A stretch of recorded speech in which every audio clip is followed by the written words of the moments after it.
एक आदमी के दो पुत्र थे, राम और श्याम। दोनों थे तो सगे भाई, पर एक दूसरे को बिल्कुल विपरीत थे। जहाँ राम बहुत कंजूस था, वहीं श्याम को फिजूल खर्ची की आदत थी। दोनों की पत्नियां भी उनकी इस आदत से बहुत परेशान थी। घर वालों ने दोनों को समझाने के बहुत प्रयास किए, पर न राम अपनी कंजूसी छोड़ता और न ही श्याम अपनी फिजूल खर्ची से बाज आता। एक बार गांव के करीब ही एक सिद्ध महात्मा का आगमन हुआ। वृद्ध पिता ने सोचा क्यों न उन्हीं से इस समस्या का समाधान पूछा जाए, और अगले ही दिन वे महात्मा जी के पास पहुँचे। महात्मा जी ने ध्यानपूर्वक उनकी बातें सुनी और अगले दिन दोनों पुत्रों को लेकर आने को कहा। पिताजी तय समय पर पुत्रों को लेकर पहुंच गए। महात्मा जी ने पुत्रों के सामने अपनी बंद मुट्ठियां घुमाते हुए कहा, बताओ यदि मेरा हाथ हमेशा के लिए ऐसा ही हो जाए तो कैसा लगेगा। पुत्र बोले, ऐसा में तो ऐसा लगेगा जैसे कि आपको कोढ़ हो।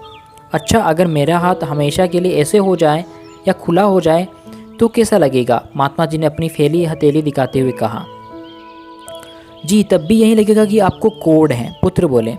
तब महात्मा जी ने गंभीरता से बोले, पुत्रों यही तो मैं तुम्हें समझाना चाहता हूँ। हमेशा अपनी मुट्ठी बंद रखना यानी कंजूसी दिखाना, या हमेशा अपनी हथेली खुली रखना यानी फिजूल खर्ची करना, एक तरह का कोढ़ ही तो है।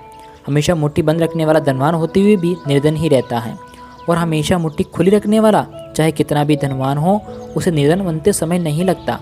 सही व्यवहार है कि कभी मुट्ठी बंद रहे तो कभी खुली, तभी जीवन का संतुलन बना रहता है। पुत्र महात्मा जी की बातें समझ चुके थे। अब उन्होंने अपने मन ही मन सोच समझकर खर्च करने का निश्चय किया। धन्यवाद।